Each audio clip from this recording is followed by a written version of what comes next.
Look, if you already deal with panic and anxiety, I already know you without ever talking to you. I know that you're constantly scanning for exits. I know that you're constantly looking up for the quick way to get rid of how you feel. I know that you're always avoiding the traffic, the drive-through, an elevator, traveling, the airplane. Forget it. I already know. And the reason why I know is because that was me for 16 years.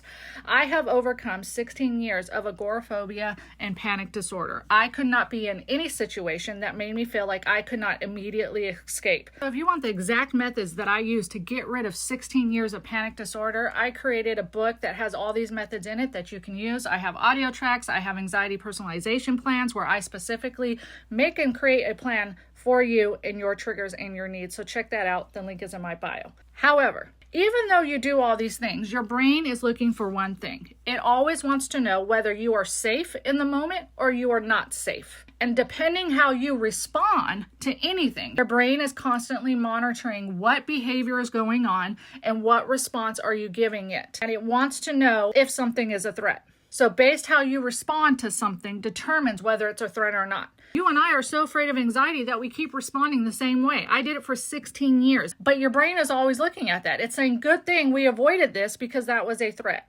So how you change your anxiety is by changing the way you respond, but you have to do it through behavior. You cannot do it through logic. That is where most people mess up because the brain doesn't care what you think.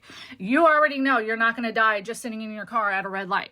Your brain, though, is thinking you are. And so you need to show it through behavior that, hey, whatever it predicted wrong. And that is how you start breaking the cycle. So if you want those resources, check out the link in my bio.